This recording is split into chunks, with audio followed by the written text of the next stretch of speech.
qui dit le marché aux Antilles est petit, avec beaucoup d'artistes en concurrence, 1 million d'habitants seulement, pas évident pour les artistes. Bah, la réponse à ça, c'est le monde est vaste en fait.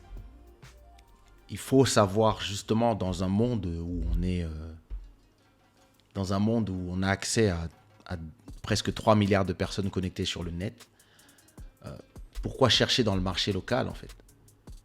Il faut savoir regarder vers l'extérieur. Parfois même, si ça ne marche pas à la maison, bah, il faut aller dehors.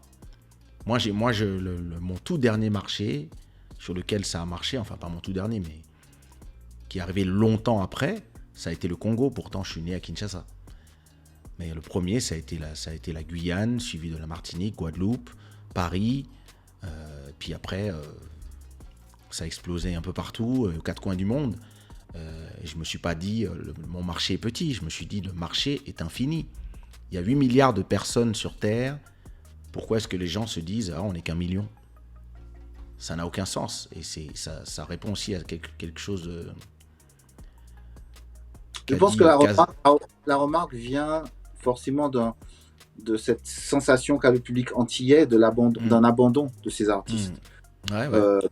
C'est pas moi, souvent on m'a reproché Casa Communication dit ça aussi, les artistes se contentent de peu et n'ont pas d'ambition. Je pense pas qu'on fasse ce métier pour ne pas avoir d'ambition réelle, c'est-à-dire c'est tellement un rêve, on a tellement envie d'être Cassave au Zénith, parce que je pense que de manière assez globale, tout artiste veut faire le Zénith comme Cassave l'a fait, tu vois, ou le Stade de France, quand on fait après. On fait tout ça pour ça, sinon ça sert à rien. Si c'est pour aller chanter juste en boîte de nuit pendant que les gens mangent, enfin bon, tu vois, dans des petits clubs dans le 93, bon, ça n'a pas de sens. On le fait tous avec des ambitions, mais pour y arriver à ça, il y a des choix. De se choix. Confronter à la réalité. Il y a des choix, parfois des sacrifices.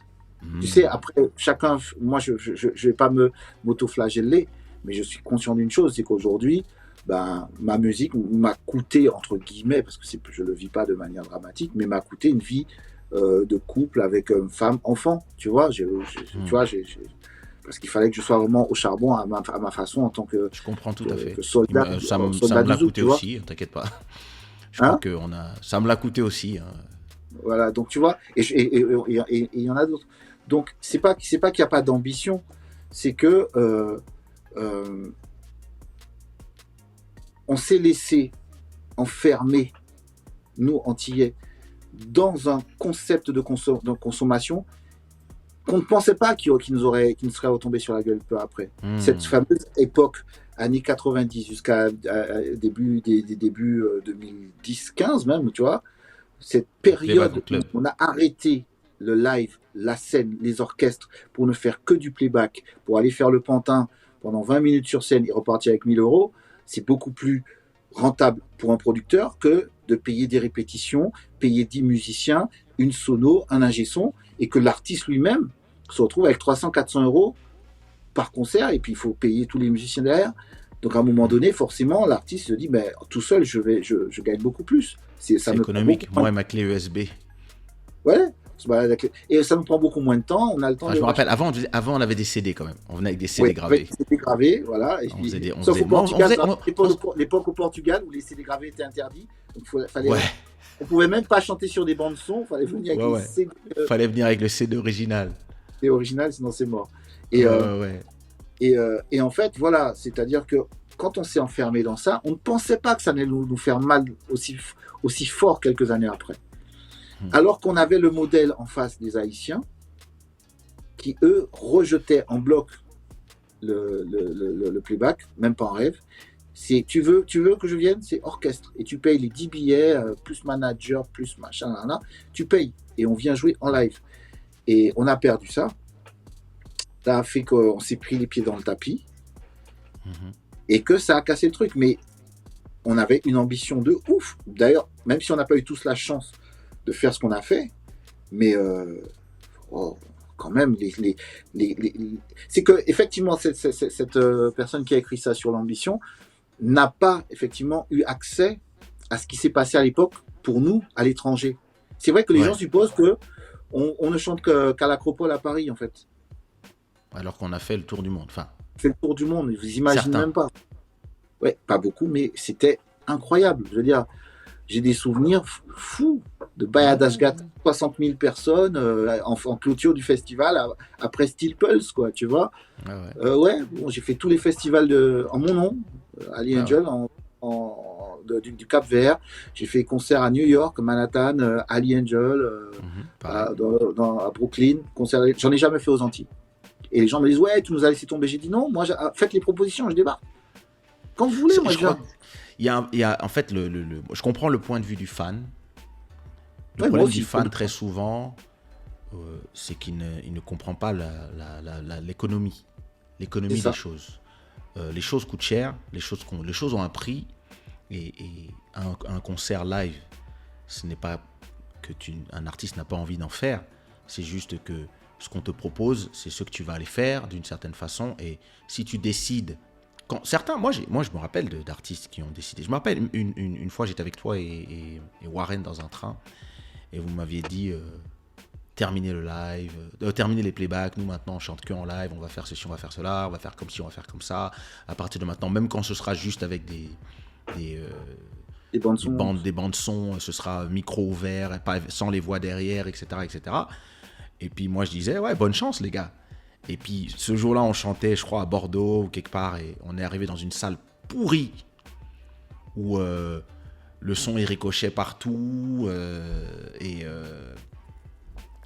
finalement, le seul qui a bien sonné, c'était moi, puisque moi, dans ce genre de cas, je me posais même pas de questions. J'ai mis le playback, j'ai dit au gars, baisse mon micro, ok, ça va comme ça, parfait, je vais chanter en même temps que mes voix.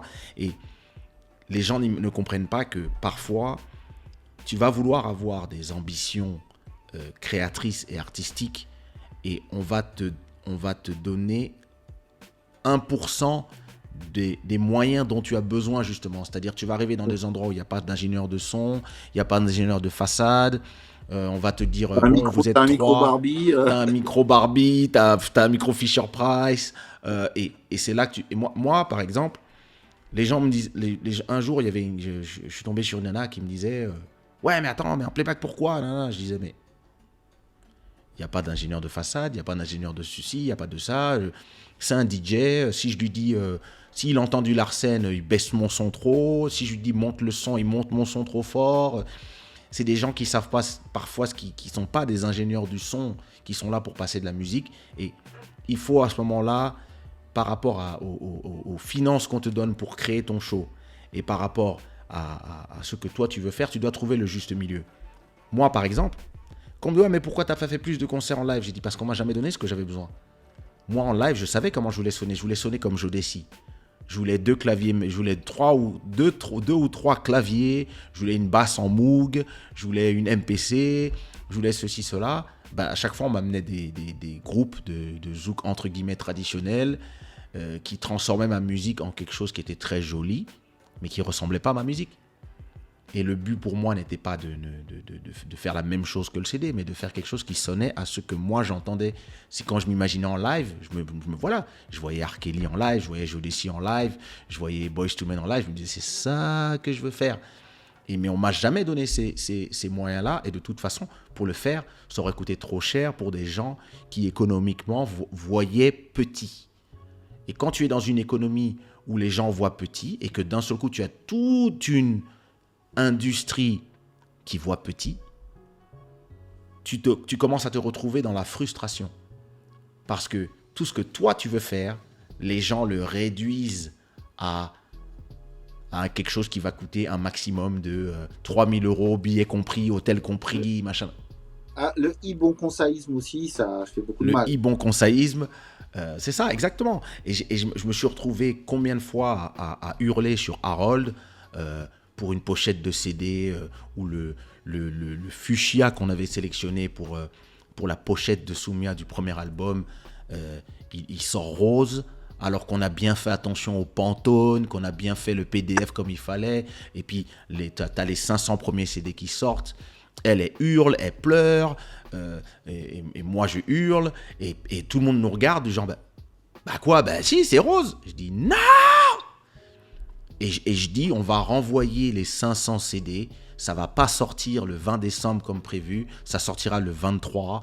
Eh ben, on va le sortir, vous allez me refaire tous les livrets.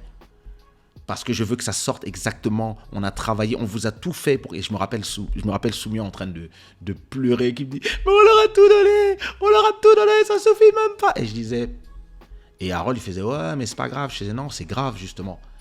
C'est grave parce qu'en fait, le respect de l'art, c'est pas juste nous donner de l'argent, nous donner 1000 euros en fait.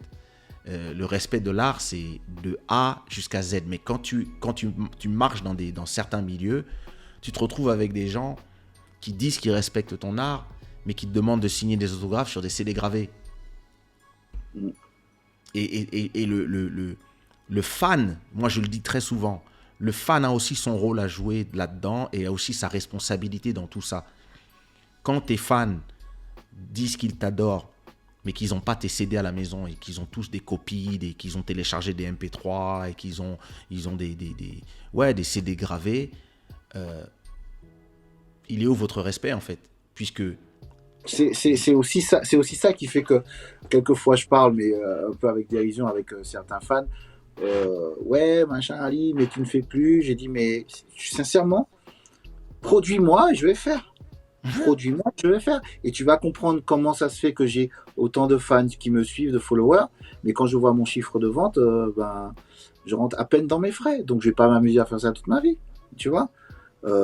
Et pourtant, je pense, j'étais dans des machines de vente et tout ça. Bon, j'ai jamais été un méga vendeur non plus parce que j'étais plus à travailler à côté. Enfin bon, ma carrière est un peu particulière. Mais c'est vrai que il y a un manque d'éducation, de compréhension du public, de ce que c'est que d'être artiste et de ce que c'est d'être artiste de cette musique ghetto qu'est le zouk. De compréhension de pourquoi on ne peut pas faire ça. Et tu as très bien expliqué le fait que tu demandes des moyens, on ne te les donne pas. Alors maintenant, ce qui est dommage quand je t'entends parler, c'est que je me dis que technologiquement, aujourd'hui, ce que tu avais envie de faire, ça se fait très facilement. Exactement. Avec les nouvelles machines sur scène. Moi, tu sais, comme je suis maintenant chef d'orchestre et je joue dans des orchestres et tout ça, maintenant, le système de travailler avec bande, putain, mais c'est chambé. Mais on a commencé ça, toi et moi. On l'a fait au Cap-Vert. On l'a fait. Tous mes festivals au Cap-Vert, c'était avec séquence, c'était monstrueux. Mais maintenant, c'est encore plus facile, c'est monstrueux. Oui, mais à 47 ans, ça m'intéresse plus. Enfin, c'est pas que ça m'intéresse plus, mais ce que je veux dire par là, c'est quand tu es dans le gros de ta carrière, quand tu es dans ton apogée, certains c'est que 1 an ou 6 mois, mais pour nous on peut parler des 15 ans où c'est vraiment c'est un avion tous les 3 jours, etc. et qu'on te propose de faire des shows aux 4 coins du monde.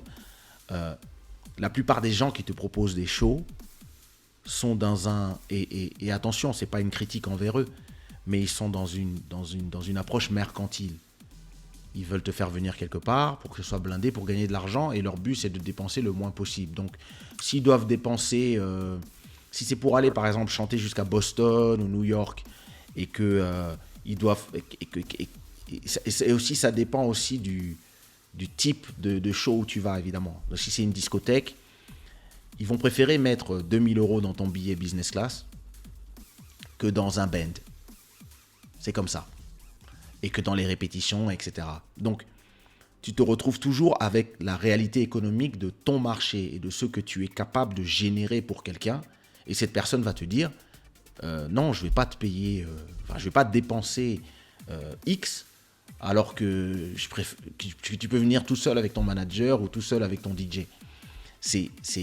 Et il faut savoir aussi comprendre les réalités de ton marché, ou alors comprendre comment étendre ton marché assez pour qu'au lieu que ce soit des discothèques, ce soit maintenant des endroits où il y a un minimum de 5000 personnes, 6000 personnes, 10 000 personnes. Ce qui fait que là, donc les festivals par exemple, où les gens n'ont pas de problème à te payer un band. Et là, tu peux... Moi, je sais que par exemple, quand j'ai fait les concerts au Cap-Vert, les gens me voyaient en live et les gens ne comprenaient pas. Ouais, mais tu fais aussi du live ?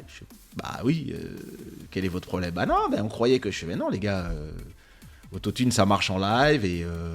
tant que j'ai le band qui fait ce que je veux, j'avais ma séquence, j'avais déjà préenregistré les squelettes de mes sons, et puis j'avais le band qui jouait par-dessus, ça sonnait super bien, et il n'y avait pas de problème. Mais il y avait les mairies au Cap-Vert qui sont habituées à ça et qui donc te donnaient aussi cette possibilité d'avoir le band de GAPS, comment il s'appelait, de DAPS, d'avoir un band, d'avoir justement tout ce qu'il te fallait pour pouvoir créer ces choses-là. Et c'était un truc qui était très intéressant quand je voyais la toute dernière fois que je suis allé aux Antilles de façon professionnelle. C'était donc en 2007. Et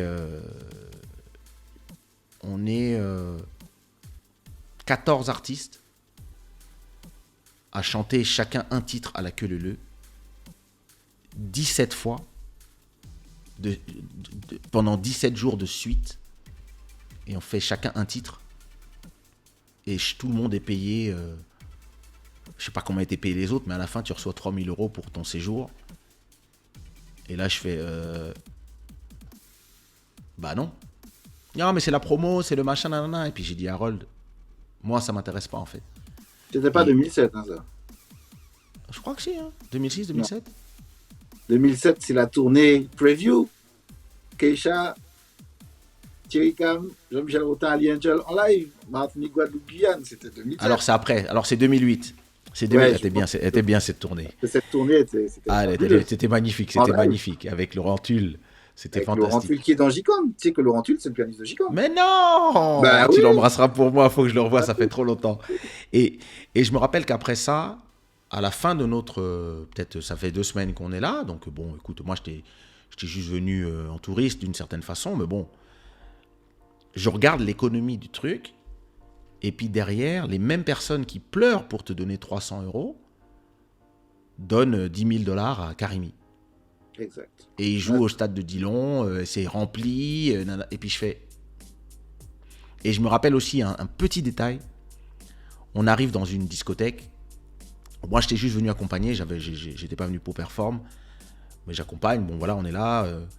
On arrive donc 5 voitures, machin, nanana, donc on arrive dans la discothèque, et puis donc la musique s'arrête, et puis... Le DJ commence, oui, ils arrivent, oh, la section Zouk, allez, voilà, les stars, Fadiji, Kesha, Warren, machin, Tia, nana. Et je suis là, et puis j'entends, pendant qu'on passe... Ah, merci beaucoup, Mike. Mike aussi, il faut vraiment que tu viennes, Mike, parce que toi aussi, tu fais quand même partie de cette histoire, même si tu nous as quittés pour aller faire Organize. Tu fait quand même partie de la base de cette histoire. Et je me rappelle, on rentre dans la discothèque, et puis il y a une meuf, pendant qu'on passe, on passe au milieu de la foule, tu vois. Mais j'entends pas, ouais. J'entends une meuf qui fait, oh putain, pas encore eux. Oh. Et là, je me rappelle avoir dit aux artistes, les gars, vous êtes en train de niquer votre stardom, en fait. Vous êtes en train de niquer votre magie parce que vous êtes trop souvent, vous êtes en train de trop labourer le même territoire over and over again. Vous devez laisser un temps de jachère. Vous devez laisser ce territoire se reposer 1 an. Et il y avait ce truc où tout le monde voulait aller parce que tout le monde avait peur de ne pas exister en n'y allant pas. Et il y avait des gens qui voulaient devenir les maîtres de ce territoire et d'y être tous les ans. Et moi, je disais, vous savez, parfois, c'est bien de rester à Lille, ou à Melun, ou d'aller à Biarritz, ou d'aller en Angola. Et le pire, c'est qu'après ça, je pars en tournée en Angola. Donc j'avais fait 17 shows, j'avais touché 3 000 €. J'avais fait, c'est quoi ça? Il m'avait dit, non, mais c'est juste un petit quelque chose, histoire de... Je fais, ok, bon, ok. Et je vais en Angola, et je fais 5 shows, et je suis payé 40 000 €. C'est ça. Pour la même chose. Et en plus, là-bas, c'est toi tout seul, déjà. Vous n'êtes pas 15. Mais en plus, tu as 10 000 personnes qui sont là pour te voir, 5 000 personnes ici. Tu fais le tour du pays. Et tu as les gens qui chantent tes chansons, pas juste les chansons de la radio, pas les tubes, qui chantent toutes tes chansons et qui sont heureux de te voir, etc. Et puis après ça, tu rentres à Paris. Et puis... t'as les gens qui rentrent des Antilles, qui sont lessivés, qui s'en peuvent plus, qui sont partis pauvres, qui sont rentrés pauvres. Et là, on te dit, ouais, voilà, bon, pour l'année prochaine. Je fais, non, il n'y a pas d'année prochaine, gars. Non, moi, je vais aller au Brésil. Rappelle-toi, Je me rappelle de cette tournée 2007 où on fait terrible. la tournée preview. On était payé 1000 euros par date. On en a fait 6 ou comme ça, je sais plus. Enfin, moi, je parle pour moi. Je crois que c'était ça que j'avais qui t'avait dit. Bref, moi, au bout d'un moment, je m'arrête. Ça, c'était la tournée, c'était sur juillet, tu vois. Je me rappelle. Août, je m'installe en Guadeloupe avec les copains. C'était la fête, machin, on s'amuse. Mais je me suis fait 6000 balles en juillet. 6000 euros en juillet. Donc, ça va. Ça va, tu vois. Bon, Ouais, voilà. ouais. Et l'année d'après, la même organisation me demande Tina, puisqu'entre-temps, on sort l'album de Tina, Couleur du Monde. J'ai chanté Et, dans cet album. et il me propose 3 dates au même tarif, 3000 euros, 3 dates. Et en juillet, alors j'organise le truc et tout. Et puis Harold prévoyait donc la fameuse tournée dont tu parles, avec les 14 artistes et 17 dates. Et il avait déjà booké Tina dessus. Et je lui dis, ouais, non, en fait, j'ai déjà 3 dates de prévues. Ensuite, elle peut continuer le truc. Et là, il s'est fâché de ouf. De ouf. Je crois vous rends compte, machin. Là, j'ai dit, mais ouais, moi, machin, elle gagne 3000 euros sur le mois, sur mi-juin, mi-juillet, mi-août. Parce que Tina a commencé à travailler en mi-août. Ouais. Mais comment ça? Attends, tout ça date, 3000 euros sur tout ça date en un mois? Mais moi, elle en fait 3, elle gagne autant. Harold, de quoi tu me parles, quoi? Et le pire, c'est que je te dis pas que je te la donne pas, enfin que je te la donne pas, qu'elle ne fait pas le truc. Je te dis juste, ces 3 dates-là, elles sont déjà bookées et enfin, limite c'est un petit peu vexant pour toi, mais elle se fait plus en 3 dates que toi dans tout le truc, quoi, en fait, tu vois. C'est ça. Et comme il s'est fâché, c'est là qu'il y a eu la rupture et que c'est là que, parce que faut que les Antillais qui nous écoutent sachent qu'effectivement, si à partir de cette année 2008 jusqu'à bien longtemps après, ça a eu 4 ans, j'ai pas pu aller chanter là-bas, c'est parce que ce clash-là a créé Ah oui, il y avait la mafia.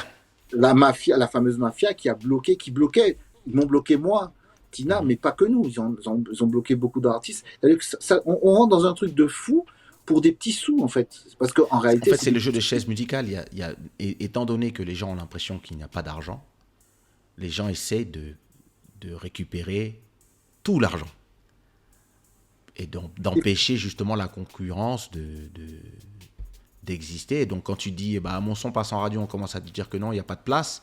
Pour les nouveaux, on prend que les machins. Et puis finalement, tu entends des nouveaux, mais qui font partie de la bonne équipe. Et là, tu commences à dire, ah, ok. Et moi, je me rappelle très bien avoir dit à Harold à cette époque-là, ah, vous êtes en train de niquer votre business. Vous pensez que vous êtes... D'ailleurs, on en a parlé il y a 2 semaines, j'étais avec lui au téléphone. Et je lui racontais, je lui disais, bah, c'est ce jour-là que vous vous êtes tiré une balle dans le pied, en fait, en voulant monopoliser le marché et ne pas justement renouveler, laisser d'autres artistes venir.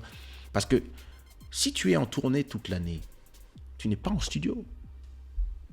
Donc tu rechantes tes tubes pendant les 2 premières années, c'est cool, mais à la 3e année, ça devient des vieilles chansons. Donc au bout d'un moment, les gens sont fatigués de voir les mêmes personnes over and over again. Il faut laisser la place aux autres, mais le marché ayant l'impression d'être un marché de chaises musicales, ça crée des espèces de petits duchés. Tu as des petits ducs et des petits barons qui veulent être le centre et l'unique focus d'attention du marché, malheureusement. Et ça, c'est la faute aussi de ce marché qui a été créé, comment il a été créé, et du fait qu'il n'y avait que 3 managers. Quand tu parles d'ambition, parler d'ambition, moi, c'est ça qui me choque, c'est que quand Karimi débarque au début des années 2000, on les a critiqués parce qu'ils sont arrivés à 3 avec une MPC. On ne fait pas du compas comme ça. Ils ont commencé comme ça. Mais après, chaque année, ils montaient le truc pour arriver avec un full band et avec un vrai show, avec des chorégraphies et tout ça. C'est-à-dire qu'au bout d'un moment, on se construit. Mais moi, effectivement, ce que j'expliquais à Harold, c'est que je ne peux pas arriver l'année en 2007 avec une tournée live, machin, et repartir dans une tournée playback en boîte avec à faire la queue leu. Non, Non, on peut pas faire ça. Allons Là, changer la formule. Allons changer la formule. C'est vrai qu'après, il a fait la nuit des étoiles en live, ouais, qui était une série de concerts phénoménaux, tu vois. c'est vrai. Mais c'est vrai que Mais on le peut mal a été pas. fait. Nous, on a fait cette tournée preview. On arrive avec un orchestre live, avec machin. En plus, tu te rappelles, on changeait de. C'était pas toi d'abord, moi Ouais, ensuite, ouais, Thierry. ouais. Ça changeait. On changeait de tenue, on faisait des trucs. Enfin, tu vois, en plein morceau, j'arrivais, je C'était une prenais la super. basse. Enfin, bon, il y avait un truc bien. Et puis l'année Toi, tu d'après, te rappelles, on excuse-moi. va chanter au Shiva, quoi. Et Tu te après, l'année rappelles, d'après, on va chanter au Shiva. Non, mais non. Tu vois. tu te rappelles on fait Trinité. Mhm. Et donc, je crois que c'est le premier show. Donc, les mecs, Non, ils savaient pas comment ça allait se passer le avec moi et chalet. tout. Le premier show, Comme c'était je, le ah, c'était le chalet, mais je me rappelle le deuxième show. Le deuxième show, les mecs, ils ont peur parce que j'ai utilisé l'autotune, machin. Et puis je me rappelle, je commence mon show, je dis, bon, il paraît que les femmes les plus belles sont les femmes de, de, de, de, de Capesterre-Bello. Et puis alors qu'on est à Trinité, donc je me rappelle de ça. Ah, ouais. tout le monde fait, mais il est fou. Et puis donc tout le monde fait, ouh. Et après, je fais, il paraît que je commence à jouer avec le public, nanana. Et puis finalement, j'ai dit, il paraît que les femmes sont de Trinité. Ah, lève les mains. Et donc là, c'est la folie, machin, nanana. Et donc bon, mon show se passe super bien, donc génial et tout et tout. Et puis le lendemain, je sais plus où on va, et il y a Thierry Cam qui ressort toute ma. Je me rappelle très bien. Ouais, il paraît. Et toi et moi, on était dans les loges, on fait ah le bâtard. Je me rappelle. Je me rappelle aussi d'un truc. C'est que cette première date au chalet, qui Uh-huh. était peut-être ton premier concert live en réalité. En fait. Ouais, ouais, ouais, ouais, je Et me donc, tu rappelle. avais ce stress-là, cette Ah, peur-là. Et donc, tu avais putain, j'avais effectivement peur. tout câblé, ton ordinateur avec ton autotune, ton micro et tout. Et puis, quand donc ça commence par Jean-Michel, Ouais, ensuite Thierry. Alors, quand je dis ça commence, c'est qu'on fait chacun une chanson et puis on passe le relais à l'autre. Donc, Jean-Michel ouais, fait une ouais. première chanson, Thierry Cam, moi, et toi, tu débarques en quatrième, Mhm. mais tu ne prends pas le bon micro. Ouais, ouais, ouais. Donc l'autotune marchait pas et j'avais. Et Et Guylaine me dit donc, c'est bon, c'est bon. voilà. Et moi, je suis à côté de Guylaine, et puis et on lui dit rien. Faut surtout pas lui dire. Faut pas que sur scène, il se rende compte qu'il a pas le bon. Ouais, Pour ne ouais. pas ça te panique. Et tu avais très, très bien chanté sans le micro câblé à C'est l'autotune. psychologique. Tu sais, C'est moi, l'autotune, c'est psychologique. ouais, En fait, c'est vrai que j'avais eu. Et je me rappelle le fait que le micro, le truc fonctionnait pas au départ. Je me suis dit. Je me suis dit.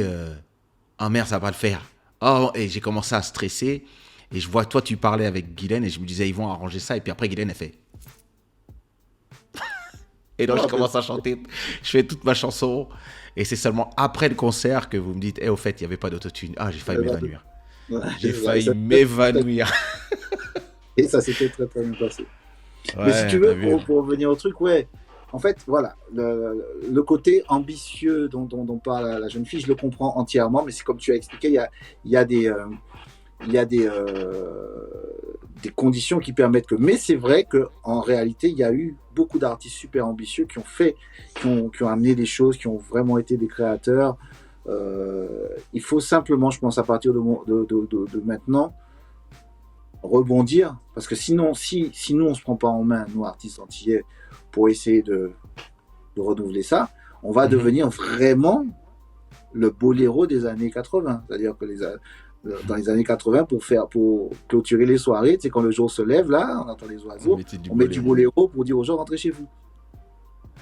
Et le zouk, c'est déjà un peu ça pour moi dans certains endroits quand je sors, c'est que C'est, c'est fou parce que ici, vous jouissez. Enfin, nous, mais vous, jouissez d'un respect.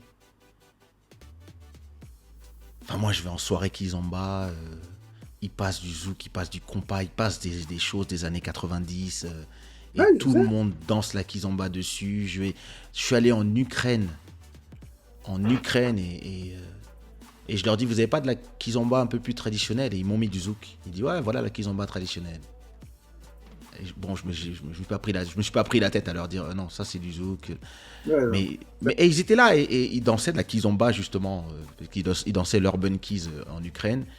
Et dans leur salle, ils dansaient donc la kizomba façon traditionnelle sur du zouk façon kassav, et puis ils passaient les aiglons, ils passaient du compas, ils passaient la mazurka, ils passaient du pipeau, ils passaient du couac, tout ça. Et ils dansaient tous la kizomba. Et je me disais, au lieu de me dire, et c'est ça qui est intéressant, c'est qu'il y a beaucoup de gens, ils vont hurler en disant, mais c'est pas de la kizomba. Moi, la seule chose que je me disais, c'est, on est en Ukraine, putain. On est en Ukraine, il n'y a pas un Renoir à part moi. Et Ils sont tous blancs comme des cachets et ça fait des heures et des heures qu'ils ne sont pas sortis de la piste et qu'ils sont en train de danser sur des musiques qu'on a créées, des musiques qu'on a inspirées, des styles musicaux qui sont sortis de gens qui ont grandi avec nos musiques. Et je pense que la grande erreur, entre guillemets, du zouk, entre guillemets, c'est de ne pas avoir joué le game du branding. La marque Kizomba a bouffé tout le reste d'une certaine façon, alors que les festivals de zouk les festivals de Kizomba auraient pu s'appeler festival de zouk en vérité. Non, Keita, tu sais, encore une fois, je reviens sur cette histoire d'ambition. Il y a eu aux Antilles festival de compas, festival de jazz. J'ai jamais fait un festival de zouk aux Antilles. Par contre, j'en ai fait aux États-Unis. En Angola. En Angola. Au Mozambique, on avait fait ensemble, je crois. Ouais, le festival du zouk. On était parti business class. Truc de malade. Terrible. Tu vois, avec un orchestre de malade. C'était avec une partie de Kassav, parce que Kassav le lendemain. Donc on avait le backing de Kassav avec Thomas, enfin il y avait déjà l'orchestre de Kassav, mais on avait des musiciens additionnels, Audrey Clédion, Thierry Jean-Pierre et tout ça. Et on a vu ça, on a vu nous faire des festivals live dans des stades. Ouais. Pas aux Antilles. Je crois qu'au Mozambique, on avait 25 000 personnes pour le festival du zouk au Mozambique. Oui, et attention, et puis avec des bus. Il y a le musée du zouk en Angola. En Angola, mais nous, rappelle-toi, le festival du zouk en Mozambique, la com qu'il y avait, on avait des t-shirts, des casquettes, des machins, il y avait les bus avec machin, il y avait des flyers partout, des 4x3 avec les têtes de chaque participant. On avait un cocktail de presse de dingue, je sais pas si tu te souviens. Ouais, si, je me rappelle. Un cocktail de presse, enfin, c'était fou. Mais ça, nous, on n'a pas droit à ça, nous, chez nous, tu vois. Et le pire, c'est qu'il y a aussi, le public aussi a quelque chose d'un peu injuste, quelquefois. Je me rappelle, il y a eu une polémique il y a quelques temps, en Martinique, parce que, tu sais, il y a le groupe Quaxicolor qui joue. Quaxicolor, c'est un poteau mi-temps de la musique, c'est-à-dire que c'est Quack plus Taxi, un répertoire intéressant. Bon, on peut trouver dommage qu'ils ne créent plus, mais par contre, ils font des soirées incroyables. Une super organisation, un superbe endroit. Tu payes 20 euros, 20, 25 euros, je ne sais plus. Et puis, tu as 3 heures de concert, des DJ, donc tu arrives à 20 heures jusqu'à 7 heures du matin. Tu as grillade, boisson, tu as machin, tu as tout un tas de bouffe, machin. Et tu t'amuses pendant 6 heures, 6-7 heures, avec un orchestre, avec et invités, avec des invités. Et le public dit ouais, c'est cher. Maître Gims arrive pour jouer avec un DJ, 180 euros, le truc est blindé. Et personne ne dit que c'est cher. C'est-à-dire que c'est vrai qu'il y a... On en revient à la responsabilité du public.